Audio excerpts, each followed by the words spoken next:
Bonjour à tous, c'est Jean-Luc Haut sur sa chaîne YouTube. Aujourd'hui, nous allons parler des assises du New Space. En effet, le gouvernement a présenté la nouvelle vague des 26 projets qui ont été le lauréat du volet spatial de la France 2030.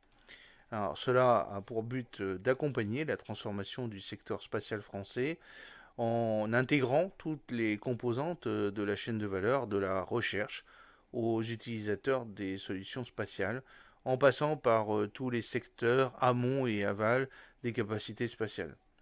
Alors France 2030 va y consacrer à peu près 1,55 milliard d'euros et ce sont à peu près 40 projets lauréats du volet spatial de France 2030 qui représenteront la totalité de ces investissements de plus de 266 millions d'euros soutenus par l'État à hauteur de 174 millions d'euros, dont les deux tiers par des acteurs émergents. Alors, quels sont ces projets?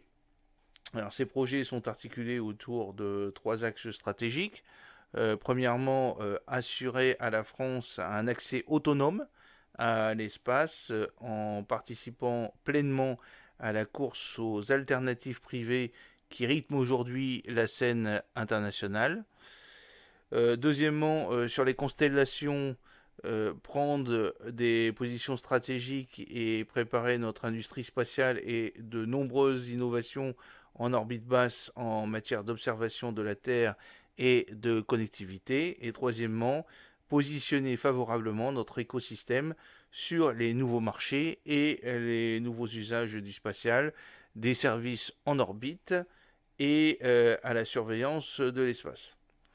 Alors, aux côtés des acteurs établis et des laboratoires de recherche spécialisés, des entreprises émergentes s'inscrivent désormais dans la filière spatiale et viennent en enrichir les perspectives de développement. Le secrétaire général pour l'investissement, les directions générales des entreprises DGE, de la recherche et de l'innovation DGRI et de l'armement DGA donc se félicitent de constater le nombre croissant de projets s'appuyant sur les collaborations entre acteurs diversifiés, attestant de l'effet de plus en plus structurant de l'investissement. Alors, qu'est-ce que c'est que ce plan? C'est aussi prendre toute notre part dans cette nouvelle aventure spatiale. Je rappelle un peu les principaux objectifs. C'est tout d'abord renforcer le New Space français. On a pu voir que par exemple à Kourou, sur le pas de tir de la fusée Diamant A, bah, on n'avait pas de booster de fusées françaises. On avait des fusées allemandes et espagnoles. Donc ce renforcement du New Space français se fera par un soutien bénéficiant pour les deux tiers aux acteurs émergents afin d'assurer le positionnement de la France sur les nouveaux marchés de fraude croissante. Ensuite, ça permettra aussi d'investir sur les technologies de rupture qui restructureront le futur paysage spatial en articulant mieux les retombées de la recherche spatiale et les innovations industrielles. Et troisièmement, ça pourra orienter les investissements sur les besoins avérés des utilisateurs et sur les marchés porteurs. Alors, cette nouvelle initiative a été portée par le ministre Bruno Le Maire. Ça a pour but d'accompagner la transformation du secteur spatial français en intégrant toutes les composantes de la chaîne de valeur, de la recherche aux utilisateurs des solutions spatiales en passant par tous les segments amont et aval des capacités spatiales. Alors, aux côtés des acteurs établis et des laboratoires de recherche spécialisés, des entreprises émergentes s'inscrivent désormais dans la filière spatiale dans une nouvelle dynamique spatiale et viennent en enrichir les perspectives de développement d'une industrie spatiale construite avec des entrepreneurs. Le secrétariat général de l'investissement, les directions générales des entreprises DGE, de la recherche de l'innovation DGRI et de l'armement DGA voient un nombre constant de projets qui s'appuient sur des collaborations fructueuses entre les acteurs diversifiés, attestant de l'effet de plus en plus structurant de l'investissement France 2030 pour l'ensemble de la filière. Donc de ce fait, grâce à tout cela, la France accélère encore son soutien aux innovations technologiques et commerciales dans le domaine du spatial afin d'atteindre, on l'espère, les objectifs fixés dans le cadre du plan France 2030.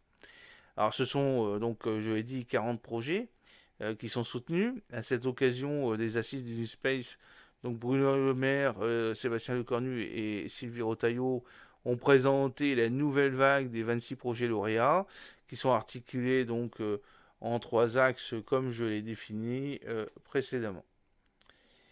Alors, les ambitions de France 2030 pour le New Space, c'est un mini lanceur réutilisable à l'horizon de 2026, plus de 10 services offerts par des constellations opérationnelles en 2030 et plus de 200 entités publiques et privées utilisatrices de données spatiales. Alors, il y a eu des ambassadeurs qui ont été nommés, des ambassadeurs du volet spatial de France 2030. Alors, on a Stéphane Andrieux de l'Académie des technologies, membre de l'ONERA et directeur scientifique général.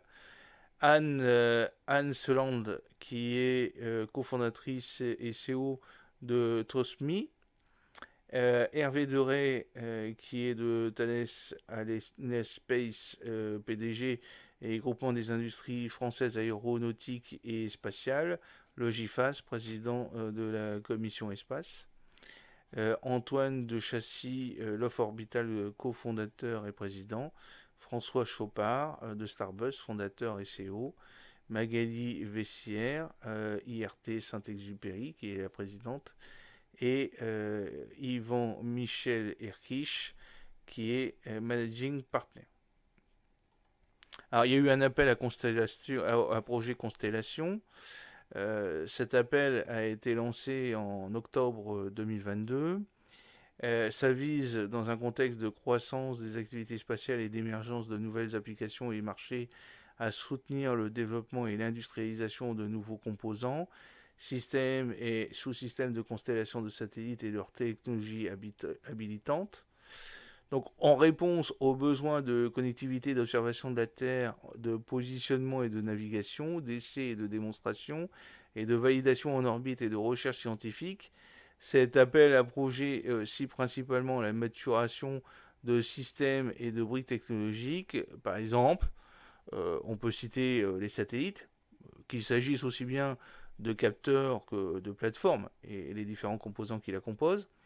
En effet, les plateformes de satellites, microsatellites hautement reconfigurables, versatiles en termes de charge utile et adaptées à un grand nombre d'applications, seront nécessaires pour accélérer l'entrée en service des nouvelles constellations en répondant aux besoins de réalisation dans des délais réduits.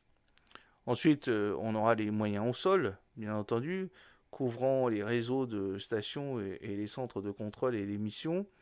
Le développement croissant des constellations s'accompagne de l'apparition de nouveaux besoins, aussi bien sur la gestion de la flotte de satellites que sur celle des volumes de données récoltés.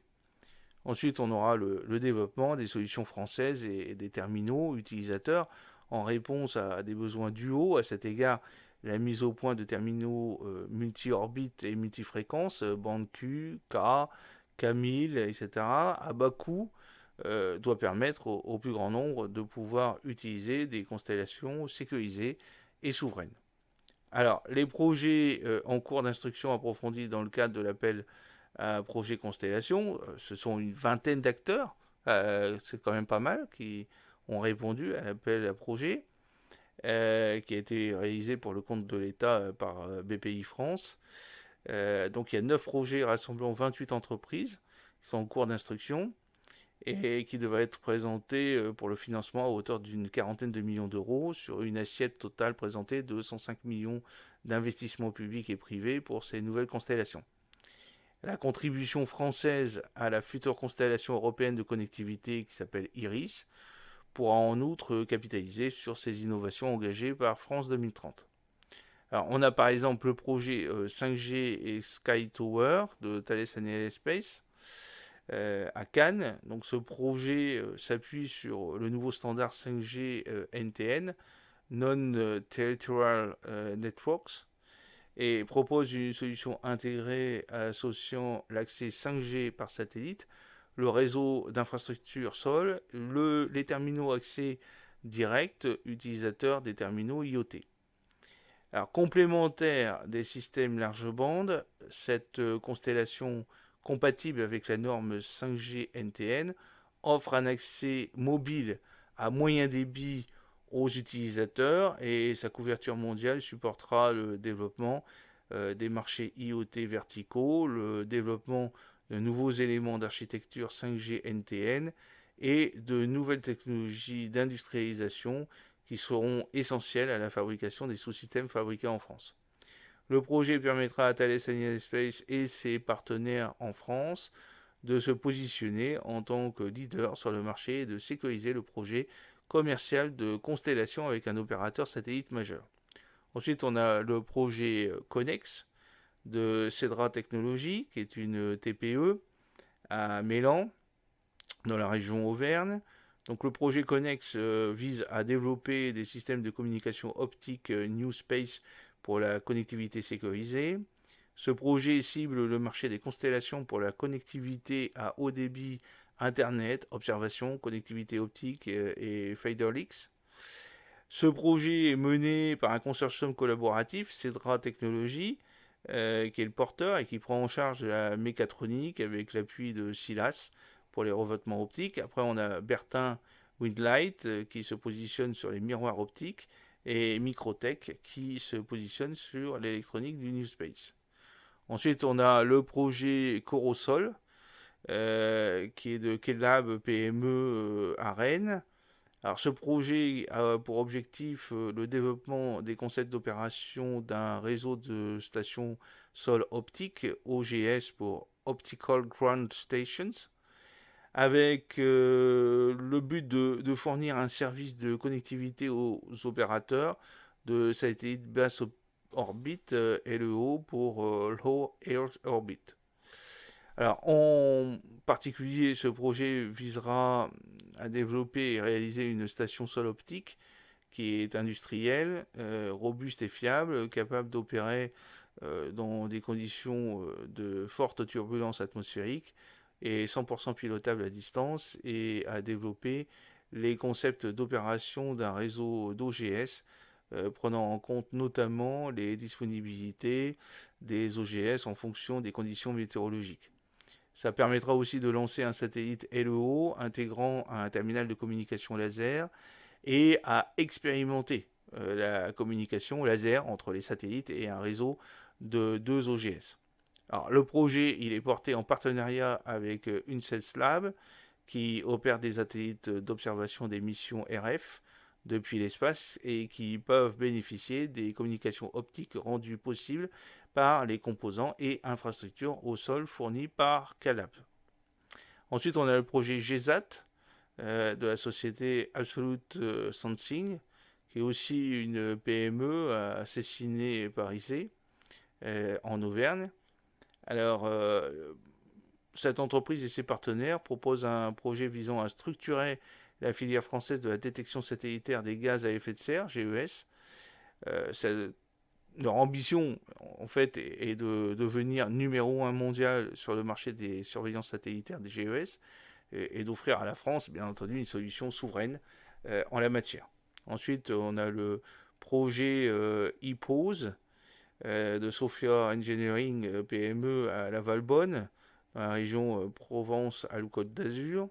Alors, ce projet comprend une constellation spatiale hyperspectrale à revisite quotidienne, sa chaîne de traitement images et son service commercial d'imagerie hyperspectrale. L'objectif est de permettre à l'ensemble des acteurs intéressés d'intégrer l'image hyperspectrale dans leur application. Donc cette entreprise développera ainsi des applications pour son propre compte et ses partenaires afin de les aider à accélérer. L'offre unique repose sur un instrument singulier et innovant qui est compatible sur une plateforme nanosatellite de 30 kg, offrant une résolution spatiale de 8 mètres, une résolution spectrale fine de 10 nanomètres et sans bande venir et SMIR jusqu'à 1,7 microns. Sa version refroidie permettra d'aller jusqu'à 2,45 microns. C'est vraiment formidable pour ce projet. Alors, pour moi, les secteurs intéressés vont être nombreux, hein. On aura la défense, bien entendu, la sécurité, la foresterie, l'eau, l'urbanisme, l'économie, la finance, l'agriculture, l'environnement et surtout les assurances. Le marché de l'hyperspectral, selon Euroconsult, sera de 700 millions de dollars annuels. Ensuite, on a le projet Patriot Service de Tenwelm, c'est une PME à Toulouse.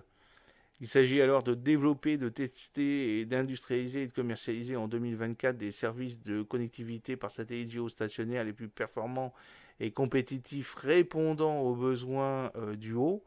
Donc, ce projet couvre le développement d'une solution complète du terminal à l'infrastructure satellitaire. Ensuite, on a le projet RELAS de Nimesis Technologies qui se trouve à Meucleuve dans le 57, donc dans la Moselle. Donc Nimesis a acquis plus de 35 ans d'expérience dans la technologie des alliages à mémoire de forme, qui permet la conception et le développement d'actionneurs intelligents pour l'industrie spatiale. Donc ils ont 6 brevets. Et l'industrie spatiale a besoin, bien entendu, de composants sur étagère, performants, économiques et peu encombrants. En effet, les coûts de lancement des satellites ont diminué de 90% depuis 2008 et l'industrie spatiale a besoin de dispositifs économiquement abordables et de produits COTS, Commercial Off the Shield. Le projet RELAS a pour objectif la mise sur le marché en 2025 d'une gamme complète d'actionneurs répondant aux besoins des acteurs du spatial. La première gamme complète de projets d'actionnaires va 1. Couvrir tous les besoins en matière de mécanismes de libération. 2. Optimiser le rapport puissance-poids pour les dispositifs qui ne sont pas à charge utile. Et puis, troisièmement, être entièrement réutilisable et réinitialisable par le client. Et quatrièmement, être disponible pour tous les types et toutes les tailles d'engins spatiaux. Ensuite, on a le projet Saphir Télescope de Bertin Technologies à Montigny-le-Bretonneux, 78. Le marché visé par le projet spatial Advanced Photonics IR Saphir est celui de l'observation de la Terre au bénéfice de l'environnement. Donc, c'est quelque chose de formidable. L'objectif du projet est de spécifier, concevoir, réaliser et qualifier un télescope VIR et SWIR et d'étudier son intégration dans un SmallSat. À la fin du projet, le télescope sera qualifié en environnement spatial, ready to fly, et l'ambition économique est de développer un COTS dont le prix du marché pour les constellations de SmallSat sera inférieur à 1 million d'euros l'unité dans sa version SMIR. Pour réaliser ce projet, Bertin Technologies, un concepteur et fabricant expérimenté de charges utiles optiques pour le spatial, s'est associé avec Prométhée, un exploitant de constellations, U-Space, un fabricant de SmallSat, et le laboratoire d'astrophysique de Marseille, le LAM. La solution proposée au marché sera souveraine. Les télescopes seront fabriqués dans le sud de la France et l'intégration se fera en Occitanie sur le site de U-Space. Lorsque la production atteindra son régime de croisière, bien entendu, une cinquantaine d'emplois seront créés par les partenaires industriels ou consortiums. À terme, Bertin Technologies et U-Space envisagent de réaliser une vingtaine d'équipements par an et pourront être intégrés dans des constellations opérées par Prométhée, mais également vendus à l'export. De plus, au cours de ces travaux, le LAM envisage de faire plusieurs publications scientifiques qui permettront de faire connaître cette technologie aux acteurs du marché. Ensuite, on a le projet UPCRIDE de la société U-Space, qui se trouve à Toulouse, créé en 2018 par 3 ingénieurs en aérospatial, donc Fabien Happer, Nicolas Humeau et Antoine Ressourche, et implanté à Toulouse, berceau de l'industrie spatiale française. U-Space s'est imposé sur le marché hautement technologique et de la commercialisation de solutions spatiales avec une proposition de valeur unique dans la gamme nanosatellites. Ce sont en fait des produits miniaturisés de 4 à 50 kg qui sont performants et qui permettent réellement de prendre en compte les difficultés de ces opérateurs. En tant que systémier et intégrateur, l'entreprise conçoit et construit des systèmes spatiaux complets grâce aux technologies de pointe, matériels et logiciels réalisés ou maîtrisés en interne. Avec l'arrivée de nouveaux acteurs offrant des prestations de plus en plus performantes et de moins en moins chères, micro-lanceurs, reusable ou nanosatellites, les opérateurs de satellites peuvent désormais disposer de constellations satellitaires à des prix attractifs, notamment grâce aux solutions du Space, développées selon quatre axes. Alors tout d'abord le faible coût, la petite taille, la réplicabilité avec la robustesse, la performance. Donc le projet UNEX s'inscrit dans cette stratégie avec le développement d'une nouvelle gamme de nanosatellites autour des 50 kg et pour s'adresser plus spécifiquement à certains usages et pour faciliter l'industrialisation de grandes constellations. Alors quels sont les dispositifs visant les services en orbite?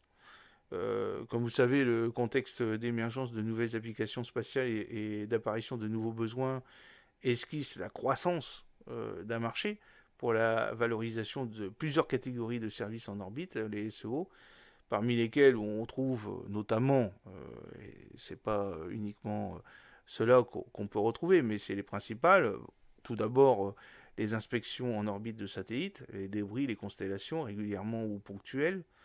La conduite de ces inspections requiert ainsi bien la maîtrise de technologies de guidage, de navigation et de contrôle que l'identification autonome des objets concernés. Ensuite, on a l'extension de la durée de vie des satellites. Hein, vous savez, le satellite, il a un certain nombre de carburants et puis quand il a terminé la consommation de son carburant, le satellite doit être désorbité et il retombe sur la Terre.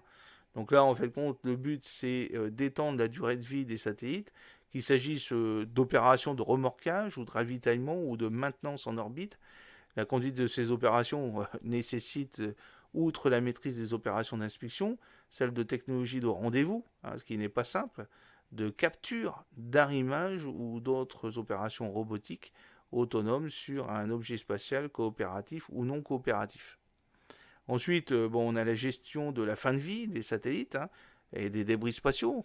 Vous savez que notre Terre possède en orbite énormément de débris spatiaux et qui peuvent être des menaces pour les satellites, mais aussi pour la Station spatiale internationale. Donc, il faut qu'on les désorbite ou bien on les transfère vers une orbite cimetière. Alors, à cet égard, il y a deux dispositifs qui ont été lancés pour soutenir le développement.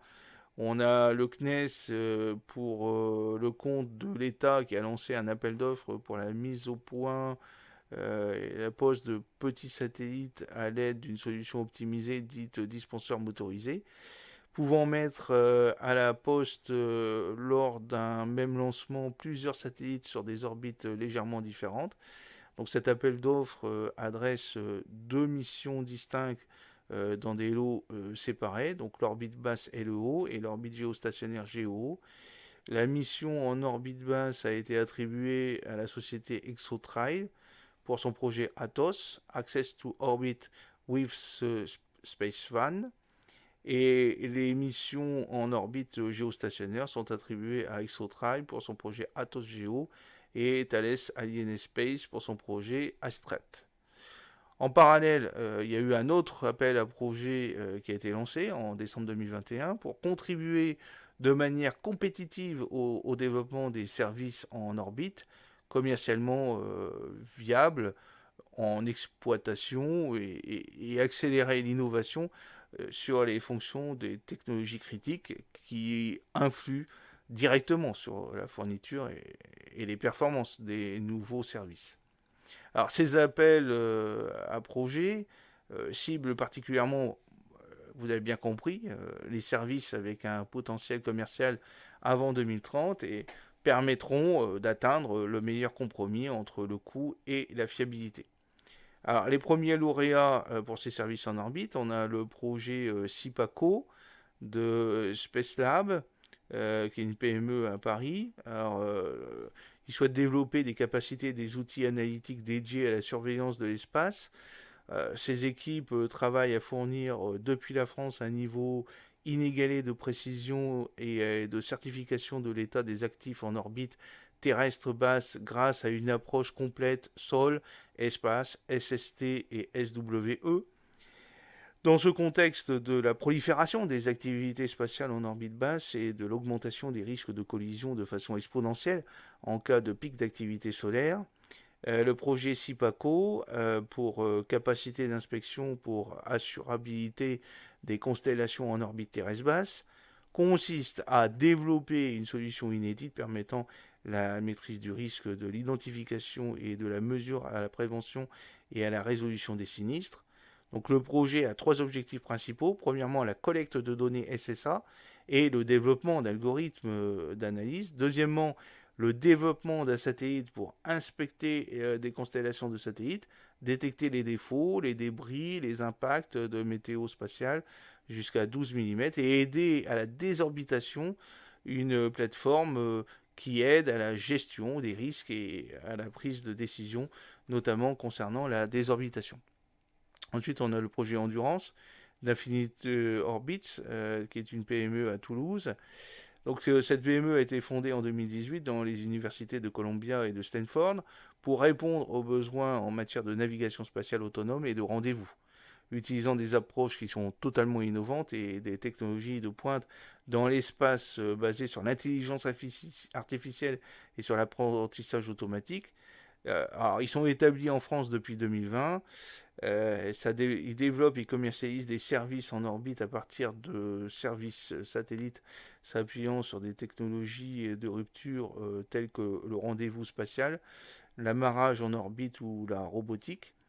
Les services sont commercialisés dans des domaines de la protection des droits de fréquence et le Space Situational Average et l'extension de la durée de vie de satellite, Infinite Orbit, a commencé donc deux missions, la mise en orbite Géo en 2022 et 2023, et l'équipe technique et de développement comprend déjà plus de 15 ingénieurs à Toulouse. En ce projet, en plusieurs phases, vise à la conception, à l'assemblage et au lancement de véhicules de service Endurance en vue de la commercialisation d'une offre d'extension de mission à destination des opérateurs de satellites géostationnaires. Ce service se base sur un véhicule autonome capable d'effectuer un rendez-vous avec un autre satellite et de le maintenir en condition opérationnelle. Alors, ça a une masse de 500 kg et c'est prévu pour une utilisation unique sur 5 ans. Le véhicule comprend un système déployable pour l'amarrage, mais aussi des capteurs de rendez-vous et un logiciel de navigation autonome. Le marché des services en orbite étant estimé à 10 milliards d'euros pour la décennie à venir, le projet Endurance vise à structurer une solution autour de partenaires clés, autant pour le segment vol que pour le segment sol. Ensuite, on a le projet Demarlus, The Exploration Company, qui est une PME à Mérignac. Donc cette entreprise qui a été fondée en 2021 développe des véhicules spatiaux dont la mission et la logique en orbite, des services logistiques vers les stations spatiales, le ravitaillement d'infrastructures spatiales. Alors le projet vise à concevoir et démontrer au sol la fabrication et l'assemblage en orbite en utilisant des compétences complémentaires de The Exploration Company, le logistique orbital, d'Airbus DS robotique en orbite et de Magellan pour la simulation et jumeaux digital. Ensuite, on a le projet Hub d'Astreos PME à Reims. Donc Astreos, en fait, c'est une filiale à 100% de Latitude. C'est l'ex-Venture Orbital System. Et c'est un courtier français de services de lancement qui propose de façon internationalisée et via des partenaires des services d'accompagnement à la maîtrise d'ouvrage, à des pré-études techniques, à des lancements des déployeurs d'assurance, de déclaration de fréquences et d'immatriculation de satellites, ou de services en orbite, de transport et de dédouanage. Alors, le projet Hub en consortium avec Comat vise à créer une structure modulaire pour les systèmes de déploiement de satellites par exemple les CubeSat ou les microsat, permettant d'optimiser la masse d'emport sur un lancement ainsi que son prix de vente. Ce porte-déployeur vient compléter la gamme de services et produits déjà proposés par Comat et Astreos, complétant ainsi la chaîne de valeur et permettant de proposer un service bout à bout aux lanceurs de taille moyenne, grosse, supérieure à 500 kg de capacité. Et ce système permet en fait de réduire les coûts de lancement, non seulement pour l'opérateur de lancement, mais aussi pour le client final qui est un opérateur de satellite. Avec une capacité d'emport de 200 kg, le porte-déployeur vise les satellites de moins de 150 kg et en particulier les CubeSat 3U, 6U et 12U intégrables par les déployeurs 12U déployés et développés par Comat. Alors si ce porte-déployeur est d'abord pensé pour intégrer ces déployeurs 12U, il permet également d'intégrer d'autres types de satellites tels que les 16U ou les microsatellites. Alors ensuite, on a les lauréats de l'appel d'offres dispenseurs motorisés. Donc on a le projet Atos d'Extrai PME à Massy. Donc c'est une start-up à forte croissance située en région parisienne agissant comme opérateur de mobilité spatiale grâce à des produits logiciels matériels, les propulseurs électriques par exemple, et les services de transport spatial développés par la société et commercialisés dans le monde entier. Donc le projet Atos, qui est basé sur une technologie Space Drop, adresse les besoins des opérateurs de constellation pour le transport et la mise en orbite de nano, micro et petits satellites qui connaît donc une forte croissance dans le monde, comme vous le savez. L'objet du projet est de réaliser une démonstration d'un service de bout en bout et de mise à poste de petits satellites en orbite basse en réalisant en 2024 une première mission de démonstration sans charge utile opérationnelle, puis en 2025 avec une seconde mission qui sera aussi opérationnelle avec une charge utile fournie par le CNES.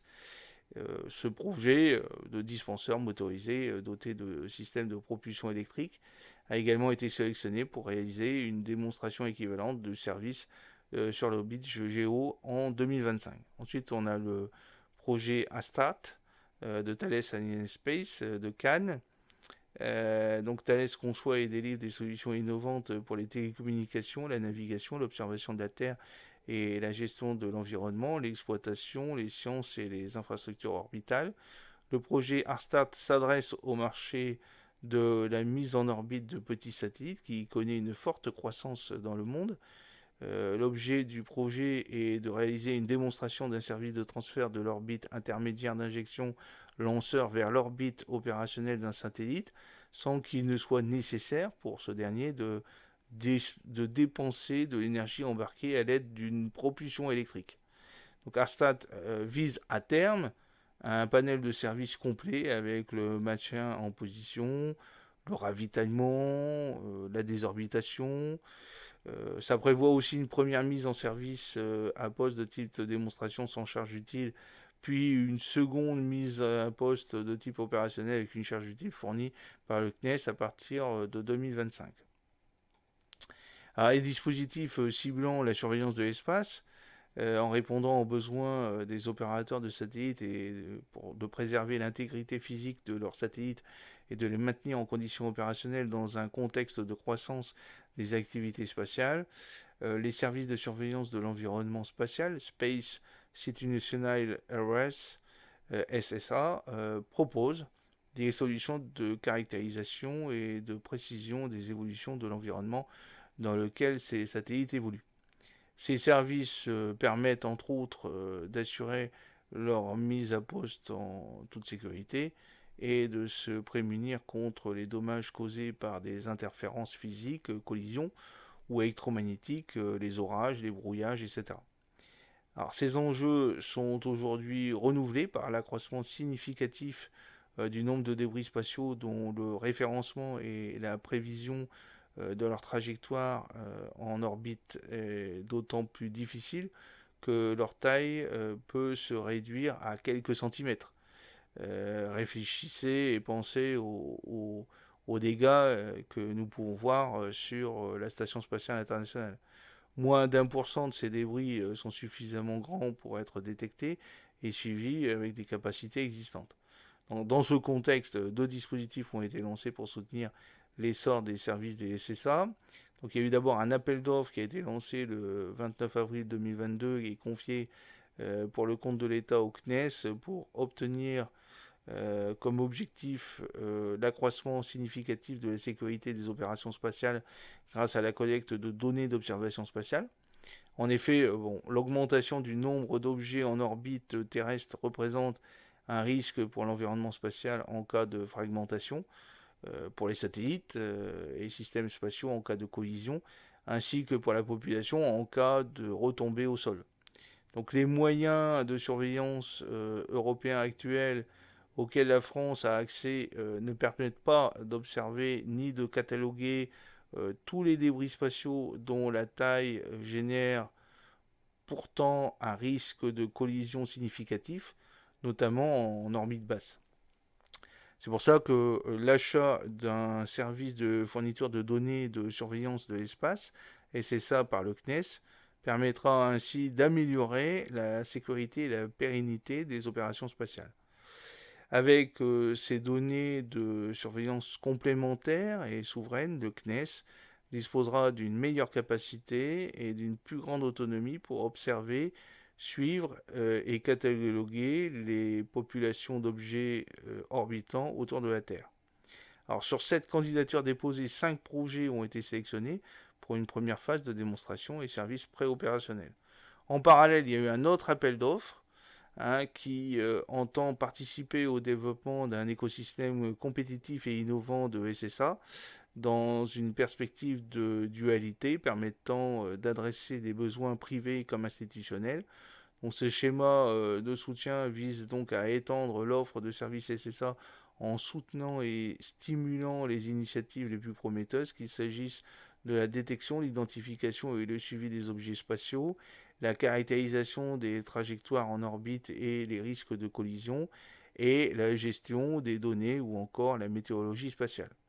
Alors, les premiers lauréats de l'appel d'offres catalogue de données pour la surveillance de l'espace, on a le projet Geo Tracker d'Ariane Group, le projet WeTrack 2.0 Constellation de Safran Data System, le projet Essor Évolution de la surveillance spatiale optique et radar de Char MySpace, le projet Service SSA In situ et Orbite Géo de Téléspatio France à Toulouse, le projet l'Occupe Léo de USpace à Toulouse, et puis le projet Miralu de Share MySpace à Toulouse, le projet Pixcam de Pixalis, le projet Panoptes de Sauternes, le projet SSA Soralis, et encore un autre projet, le projet DOSA, qui est mené en partenariat avec l'entreprise